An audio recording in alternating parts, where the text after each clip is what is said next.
El hecho generador de la estampilla Pro Universidad Nacional de Colombia y demás universidades estatales recae sobre los contratos de obra y conexos, celebrados por las entidades nacionales definidas en el artículo 2 de la Ley 80 de 1993,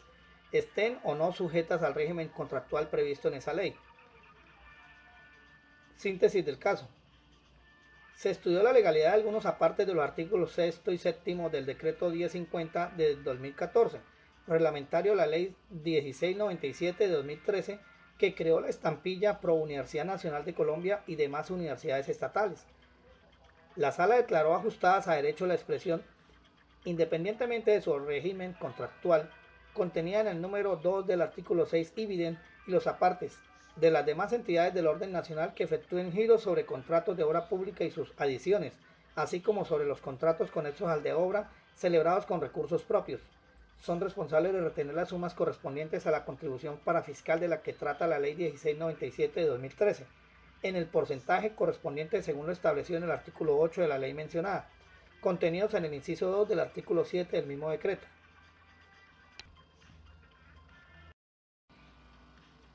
Problema jurídico. El hecho generador de la estampilla Pro Universidad Nacional y demás universidades estatales recae sobre las entidades nacionales relacionadas en el artículo 2 de la Ley 80 de 1993, independientemente de su régimen contractual. Tesis 1.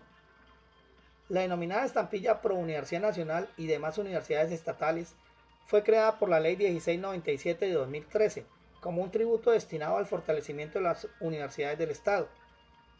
El hecho generador del tributo fue establecido en los siguientes términos. Artículo 5. Los antecedentes legislativos dan cuenta que el propósito del legislador fue el de gravar los contratos de obra y conexos que suscriban las entidades públicas de nivel nacional, lo que explica que el hecho generador del tributo se componga de un elemento objetivo asociado a la suscripción de contratos de obra y conexos, y uno subjetivo en tanto requiere que los contratos sean suscritos por las entidades del orden nacional señaladas en el artículo 2 de la Ley 80 de 1993, inciso primero del artículo 5, y por las empresas industriales y comerciales del Estado, EICE, y sociedades de economía mixta, CEN, que ejecuten contratos con recursos del presupuesto nacional, parágrafo del artículo 5. Por eso, cuando el inciso 1 se refiere a las entidades del orden nacional definidas por el artículo 2 de la Ley 80 de 1993,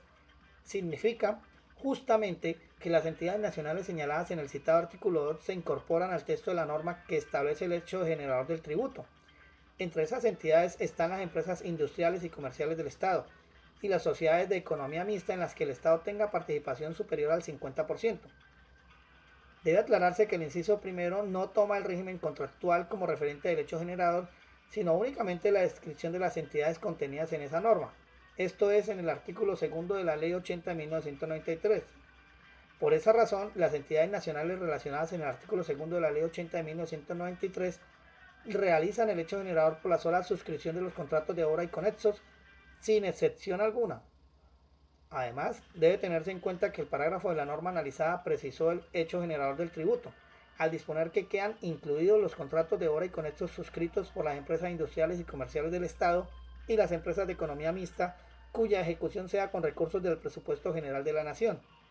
La razón de esa precisión es que, por regla general, las empresas industriales y comerciales del Estado y las sociedades de economía mixta no hacen parte del presupuesto general de la Nación, dado que por su naturaleza escapan del ámbito de su cobertura. De ahí que fuera necesario que el legislador enfatizara en el parágrafo analizado que el tributo también se causaba cuando dichas empresas ejecutaran los contratos de obra y conexos con recursos del presupuesto general de la Nación,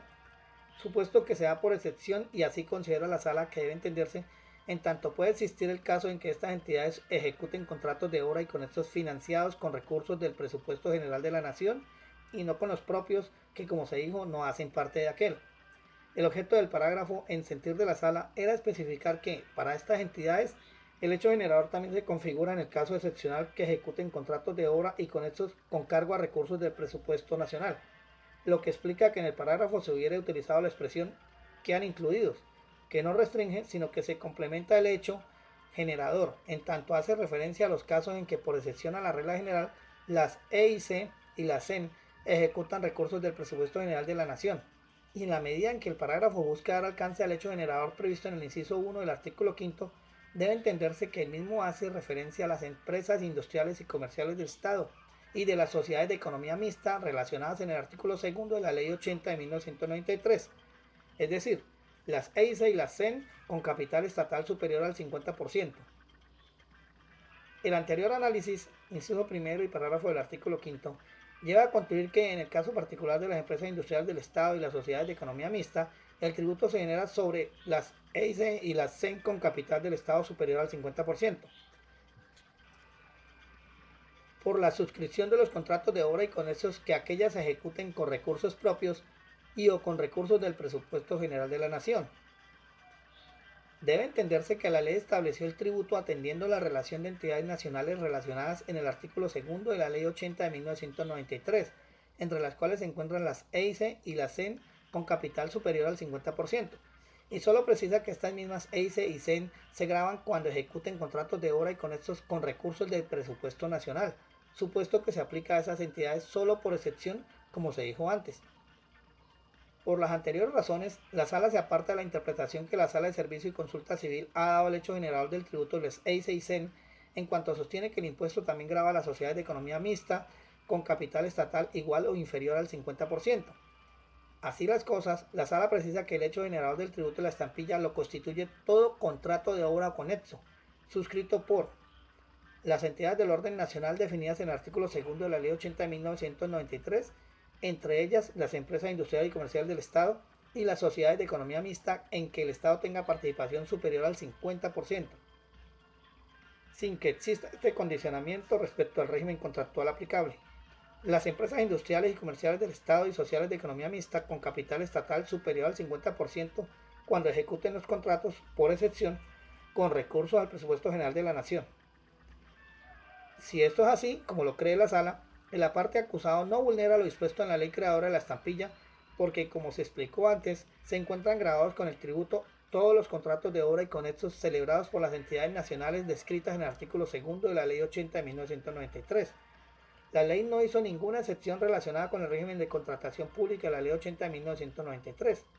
Y sobre los recursos utilizados para la ejecución del contrato, la norma legal solo hizo distinción para precisar el caso excepcional en que las EICE y CEN ejecutan recursos del presupuesto general de la Nación. El reglamento tiene por objeto o razón de ser concretar el contenido de la ley con el fin de facilitar o hacer posible su aplicación práctica. Y a eso, en sentir de la Sala, apunta la norma reglamentaria que se examina, al precisar la previsión legal consistente en que el hecho generador del tributo recae sobre los contratos de obra y conexos celebrados por las entidades nacionales definidas en el artículo 2 de la Ley 80 de 1993, estuvieran o no sujetas a ese régimen contractual.